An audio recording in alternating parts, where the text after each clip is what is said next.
Bismillahirrahmanirrahim. Assalamu alaikum viewers. This is Aizu Allah Foundation channel. As you know, I am here to present my third lecture, which is the subject of political science that defines the utility, scope and importance of political science. ठीक है. So utility of political science या scope of political science या importance of political science क्या है, ये हम अपने lectures में देखेंगे। बट जो स्कोप है पॉलिटिकल साइंस का वो बहुत वास्ट है, ब्रॉडर है, जिसको एक लफ्ज़ में, एक चीज़ में डिफ़ाइन करना इम्पॉसिबल है। लेकिन हम इसको समझेंगे तो हमारा क्लियर हो जाएगा। बट उससे पहले हम पढ़ेंगे पॉलिटिकल साइंस की जो एक्सपर्ट्स थे, उन्होंने पॉलिटिकल साइंस को डिवाइड किया है 5 सब डिवीज़न में, डिसिप्लिन्स में। What is discipline? Discipline is an exercise यानी यूटिलिटी ऑफ पॉलिटिकल साइंस, या फिर हम ये कह सकते हैं पर्टिकुलर एरिया ऑफ स्टडी। ठीक है, पर्टिकुलर एरिया ऑफ स्टडी, क्या चीज़ हम पढ़ना चाहते हैं इसमें, एक मखसूस जगह। ठीक है, तो इस सब डिसिप्लिन यानी जो नज़्म ज़ब्त है उनमें 5 में पॉलिटिकल साइंस को डिस्ट्रीब्यूट किया गया है। वैसे तो 7 कहते हैं, नेशनल एंड लोकल पॉलिटिक्स भी कहते हैं। वैसे वो हैं भी, ऐसा नहीं कहते हैं, वो हैं भी, लेकिन वो हमारे लिए इजी है उनको समझना। बट ये जो हैं ये बहुत ज़्यादा ज़रूरी हैं ताकि हम इनको समझें। सबसे पहले है पॉलिटिकल थियोरी, देन है सेकंड नंबर है पब्लिक एडमिनिस्ट्रेशन, उसके बाद है corporative politics, international relations is equal नहीं, लेकिन ये इसका एब्रीवेशन है IR, और पब्लिक लॉ। अब ये सब डिसिप्लिन्स हैं क्या, ये क्या बताते हैं, हम देखेंगे। First, political theory. What is political theory? Study examines the concept of ideas related to politics such as justice, democracy, liberty, equality, philosophical foundation of political system, ethical implication of political actions। यानी इसमें examine किया जाता है concept, कैसे concept, ideas, आइडियालॉजीज़। ठीक है, आइडियालॉजीज़।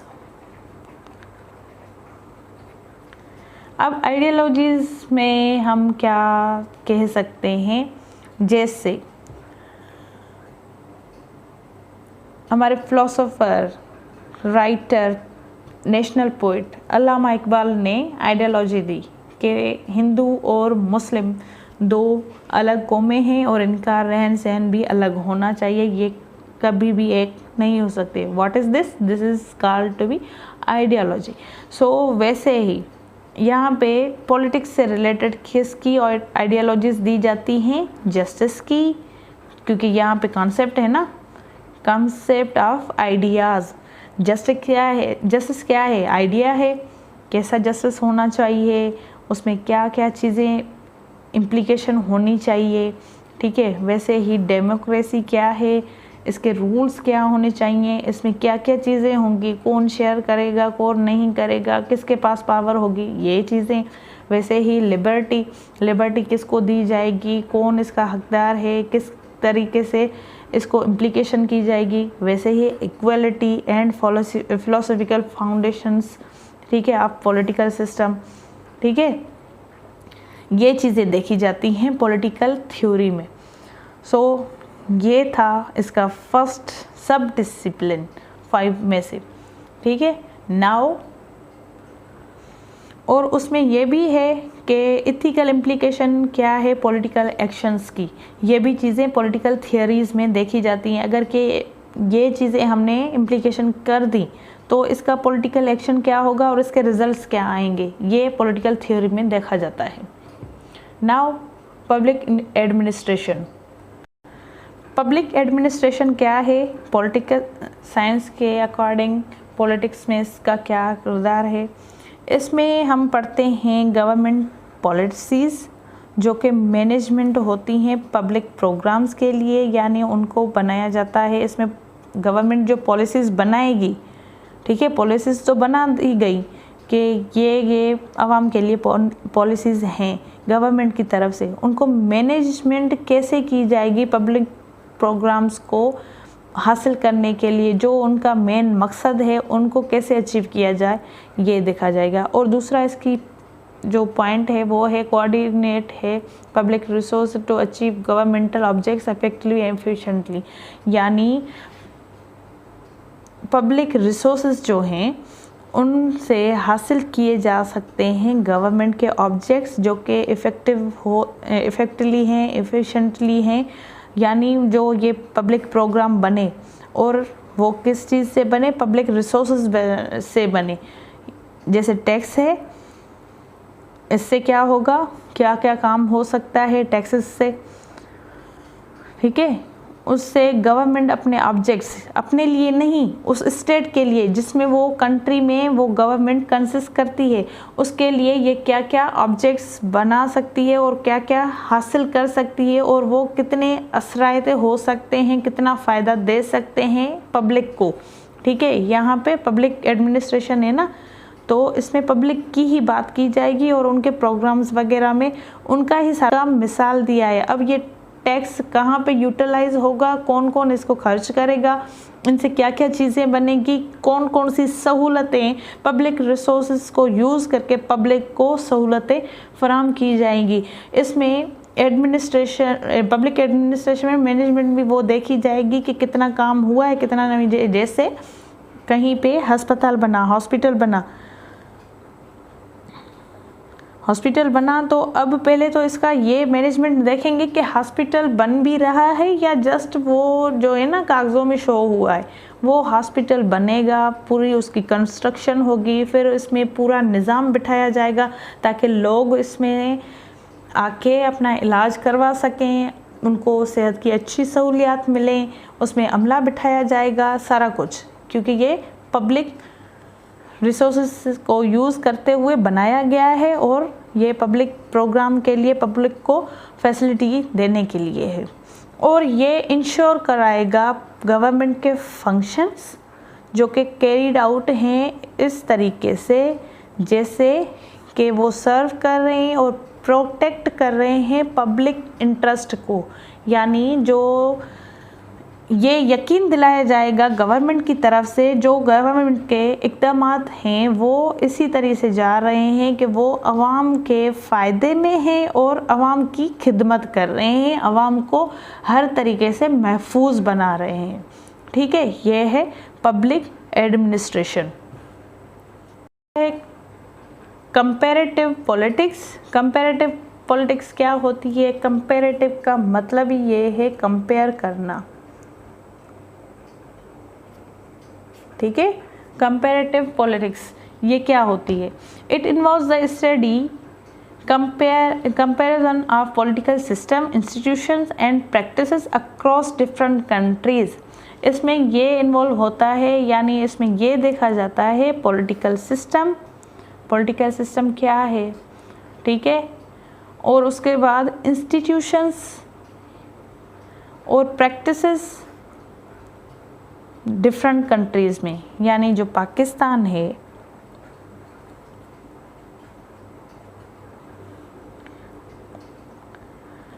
इसका political system क्या है, इसके इंस्टीट्यूशंस कौन से हैं, ये कौन से लॉज की प्रैक्टिसेस करता है, ठीक है। इसका कंपैरिजन किया जाएगा किसी दूसरे कंट्री के साथ, ठीक है। ये चीज़ें इसमें देखी जाती हैं। और उसके साथ by analysing various political authorities scholars can identify patterns, similarities and differences. और जो पॉलिटिकल अथॉरिटीज़ हैं या स्कॉलर्स हैं वो आइडेंटिफाई करते हैं पैटर्न्स को जो कि मुताबिकत रखते हैं, यानी एक जैसी चीज़ें रखते हैं या फिर जो मुख्तलिफ यानी तज़ाद रखते हैं, यानी जैसे पाकिस्तान जो है वो लॉ के हिसाब से एक मिक्सचर का यूज़ करता है। जैसे कॉमन लॉ भी यहाँ पे यूज़ होता है, सिविल लॉ भी यहाँ पे यूज़ होता है, रिलीजियस लॉ भी यहाँ पे यूज़ होता है, कस्टमरी लॉ भी यहाँ पे यूज़ होता है। अब इसमें सिमिलरिटीज़ भी देखी जाएंगी, डिफरेंसेस भी देखा जाएगा। जैसे मैंने कहा रिलीजियस लॉ, तो सऊदी अरबिया में देखें वहाँ पे रिलीजियस लॉ यूज़ होता है, कौन सा वाला, शरिया लॉ। तो शरिया लॉ यहाँ पे भी यूज़ होता है, ये कंपेयर किया गया, ठीक है। दूसरा कॉमन लॉ यहाँ पे यूज़ होता है, कॉमन लॉ यूके में भी यूज़ होता है, ये एक कंपैरिजन हो गया। सिमिलरिटीज़ थी दोनों में। अब वही कॉमन लॉ हम देखेंगे किंगडम ऑफ सऊदी अरबिया, वहाँ पे ये कॉमन लॉ का यूसेज नहीं है, वहाँ पे प्योर शरिया चलती है, ठीक है। तो ये कंपैरिजन किया जाता है। ये तो जस्ट मैंने मिसाल दिया प्रैक्टिसेस के हिसाब से। अब पॉलिटिकल सिस्टम कैसे देखा जाएगा कि कहीं पे डेमोक्रेसी है, कहीं पे मोनार्की है, कहीं पे डिक्टेटरशिप है, ये पॉलिटिकल सिस्टम्स देखे गए, ठीक है। अब इनका डिफरेंस देखा जाएगा एक कंट्री का दूसरे कंट्री के साथ, ये चीज़ें क्लियर हो गई। और ये हेल्प करता है, helps explains how different political system operates and how they effect governance and policies outcomes. यानी ये हेल्प देता है, मदद करता है कि एक्सप्लेन किया जाए, वजाहतें दी जाए कैसे डिफरेंट पॉलिटिकल सिस्टम चलते हैं और वो कैसे इफ़ेक्टिव गवर्नेंस को चलाते हैं, या जो अपनी गवर्नमेंट है किसी भी कंट्री में वो उसको इफ़ेक्टिव कैसे बनाते हैं, और वो पॉलिसीज़ के तहत आउटकम यानी जो रिज़ल्ट्स हैं वो कैसे ले सकते हैं। अब इसमें पार्लियामेंट्री फॉर्म देख सकते हैं और प्रेसिडेंशियल फॉर्म। पार्लियामेंट्री फॉर्म है यूके में, प्रेसिडेंशियल फॉर्म है यूएसए में, ठीक है। अब इन दोनों का अगर हम कंपैरिजन करवाते ना तो बहुत ज़्यादा डिफरेंसेस मिलेंगे, बहुत ज़्यादा सिमिलरिटीज़ मिलेंगी, ठीक है। लेकिन ये बहुत ज़्यादा डिफरेंसेस में आएगा क्योंकि यहाँ पे प्रेसिडेंशियल फॉर्म है, यहाँ पे पार्लियामेंट्री फॉर्म से। लेकिन एक और चीज़ जो इसमें मैंने इंस्टीट्यूशंस को क्लियर किया, तो इनमें इंस्टीट्यूशंस जो होंगे ना वो सेम ही रहेंगे, लेकिन उनका फंक्शंस जो है ना पर्सन के हिसाब से अलग अलग हो जाएगा, ठीक है। चौथा जो पॉलिटिक्स का सब डिसिप्लिन है वो है international relations is equal to math abbreviation IR, ठीक है। International relations study of interaction between state and other global actors defines diplomatic policies, international conflicts, trade and global governance। यानी इसमें इंटरेक्शन जो मेल जोल मतभेद वो देखा जाएगा स्टेट्स के बीच में, उनके रिलेशंस देखे जाएंगे, ठीक है। अब चाइना का एंड पाकिस्तान का देखा जाएगा क्योंकि पाक चीन दोस्ती वाला सिस्टम, ठीक है। CPEC ये क्या है, स्टेट्स का रिलेशन शो कर रहा है। और वैसे ही पाकिस्तान के रिलेशंस किसी दूसरे कंट्रीज के साथ, अदर ग्लोबल एक्टर्स के साथ, ठीक है, वो कैसे हैं, और डिफ़ाइन करता है डिप्लोमेटिक पॉलिसीज़, मुज़ाकराती जो मराहल हैं, पॉलिसीज़ हैं, उनको डिफ़ाइन करता है। अगर कोई इंटरनेशनल कन्फ्लिक्ट है तो इंटरनेशनल रिलेशंस के ज़रिए उनको सॉल्व किया जाता है। जैसे मैंने इसमें ही मिसाल दिया पाकिस्तान और इंडिया के रिलेशंस के हिसाब से, अगर कोई उनमें कन्फ्लिक्ट होता है, ख़ास करके वो कश्मीर वाला मसला, तो ये क्या है, एक इंटरनेशनल कन्फ्लिक्ट है। वैसे ही रशिया और यूक्रेन, रशिया एंड यूक्रेन, उनका मसला है। ये क्या है? इंटरनेशनल कॉन्फ्लिक्ट है, IR में आता है। और ये सारे जो बैनुल अक़वामी लोग हैं, मेम्बरान हैं, वो इन मसाइल का हल देखेंगे। उसके बाद मेन चीज़ ट्रेड है, ठीक है, क्योंकि कोई भी कंट्री हर चीज़ में फुलफिल नहीं है। कहीं ना कहीं किसी को किसी चीज़ की ज़रूरत पड़ सकती है और उसके कंट्री में कमी आ सकती है। तो ये ट्रेड ही है इंटरनेशनल लेवल पे, इंटरनेशनल रिलेशंस में, जो कि एक दूसरे की हर कंट्री अपनी ज़रूरतें पूरी करता है। कहीं पे गंदम नहीं है, कहीं पे कपास नहीं है, कहीं पे कुछ नहीं है, कहीं पे कुछ नहीं है। तो ये ट्रेड के ज़रिए ही अपनी वो जो डेफिशिएंसीज़ हैं वो स्टेट्स दूर करती हैं ट्रेड के ज़रिए। एंड ग्लोबल गवर्नेंस, यानी पाकिस्तान अगर देखा जाए कुछ साल पहले, जैसे 90s का टाइम देखा जाए तो उसमें मार्शल लॉ थी, पाकिस्तान में इमरजेंसी थी मुशर्रफ के दौर में। तो ये ग्लोबल गवर्नेंस में उठाया गया मामला वगैरह, ये एक कंट्री का तो मसला है ही है, उसके साथ दूसरे कंट्रीज़ में भी देखा गया। डिक्टेटरशिप थी कहीं पे मोनार्की थी। उन चीज़ों को हर कोई कंट्री देखता गया और इन चीज़ों को सॉल्यूशन निकालता गया। ये गवर्नेंस का मसला है, ठीक है। ये देखा इंटरनेशनल रिलेशंस के ज़रिए सॉल्व किया गया, या सॉल्व होता है पॉलिटिकल साइंस के अकॉर्डिंग, ठीक है। सब डिसिप्लिन है ये 4। और उसके बाद IR में ये भी देखा जाता है कि how state pursue their interest and cooperates and conflicts with one another. इसमें यह भी देखा जाता है कि जो स्टेट्स हैं वो अपना जो मकसद है, अपना मुफाद है, इंटरेस्ट, वो कैसे हासिल कर सकती हैं दूसरे कंट्री से, या फिर अगर कोई ऐसी आफतज़दा सिचुएशन आ गई, कहीं किसी दूसरे कंट्री में आफत आ गई, या जैसा हम देखें पाकिस्तान में जो निचली सतह वाले एरियाज़ हैं वहाँ पे हर साल सैलाब आ ही जाता है, ठीक है, सैलाब आ ही जाता है। उसके हिसाब से वो कोऑपरेट कैसे कर रहे हैं दूसरे इंटरनेशनल कंट्रीज़, इंटरनेशनल रिलेशंस के ज़रिए दूसरे कंट्री के साथ कोऑपरेट कैसे कर रहे हैं, तावन कैसे कर रहे हैं, ये देखा जाता है। ज़रूर नहीं ये मैं पाकिस्तान का मिसाल दे रही, पाकिस्तान का मिसाल नहीं, कहीं पे ज़िलज़ले आ जाते हैं, अर्थक्वेक्स, कहीं पे कुछ हो जाता है, कहीं पे बारिशें हो जाती हैं। तो ये कोऑपरेट करके उन मुसीबतों से निकला जा सकता है IR के ज़रिए, इंटरनेशनल रिलेशंस के ज़रिए, ठीक है। या फिर कोई कन्फ्लिक्ट है तो उनको भी सॉल्व किया जाता है, जो कि एक स्टेट का दूसरी स्टेट से हो, ठीक है। ये था इंटरनेशनल रिलेशंस सब discipline. Now the 5th one which is last one, public law. Public law में जो सब डिसिप्लिन लास्ट वाला है पब्लिक लॉ, देखा जाता है कि पब्लिक के लॉज कौन से हैं, कहाँ से आते हैं, कौन देता है, किन के लिए देता है, ये देखा जाता है, ठीक है।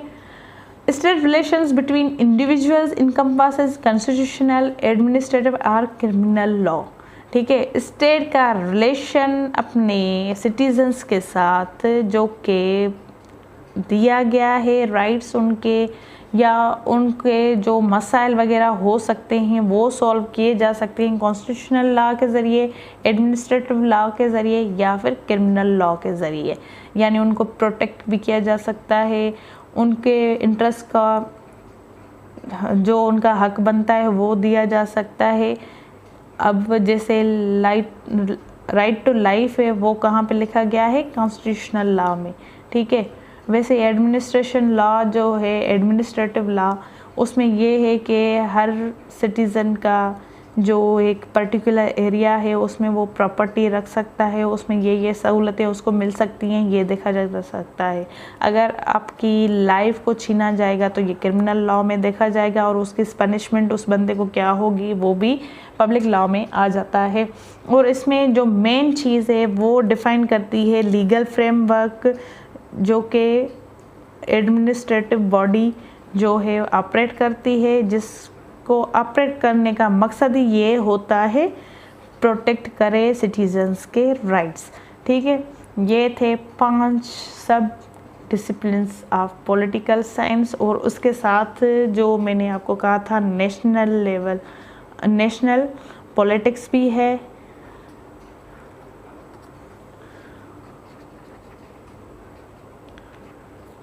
और लोकल पॉलिटिक्स भी है। अब नेशनल पॉलिटिक्स ये होगी जो पाकिस्तान पूरे के अंदर जो अपनी इस कंट्री है, इसमें जो भी इसके कन्फ्लिक्ट हो गए, लॉज हो गए, कोई भी चीज़ हो गई जो कि रिलेटेड हो कंट्री के अंदर ही, लेकिन गवर्नमेंट के और सिटीजन्स के बीच में, या फिर गवर्नमेंट के या फिर एक इंडिविजुअल के बीच। ठीक है, और लोकल पॉलिटिक्स ये होती है जो हमारे छोटे लेवल पे जो पॉलिटिक्स है बल्दियाती वाली, वो यही देखती है कि ये चीज़ का सॉल्यूशन कैसे निकाला जाए। जैसे कहीं पे मसला है सेवरेज का, ठीक है, नकासी है आपका, तो लोकल पॉलिटिक्स में ये देखा जा सकता है कि इनको सॉल्व कैसे किया जाए और इनको रास्ता कैसे दिया जाए, रास्ते वगैरह सारा कुछ लोकल पॉलिटिक्स में आ जाता है। ठीक है, ये थे हमारी सब डिसिप्लिन जो नज़्म ज़ब्त हैं पॉलिटिक्स के, वो कैसे कैसे यूज़ होते हैं, इनको कैसे कैसे आप डिफ़ाइन कर सकते हैं और सॉल्यूशन ले सकते हैं पॉलिटिकल साइंस के अकॉर्डिंग। ठीक है, इनको यूज़ करके जो सब डिसिप्लिन्स हैं, इनको यूज़ करके एक कंट्री अपने कौन कौन से मफादात, अपने कौन कौन से राइट, अपने कौन कौन से कन्फ्लिक्ट्स, अपने कौन कौन से जो रिलेशंस हैं वो प्रोटेक्ट कर सकता है। ठीक है, सो अपनी दुआ में मुझे याद रखें। अल्लाह आपका हामी नासिर। अल्लाह हाफ़िज़, अल्लाह निगहबान। ठीक है।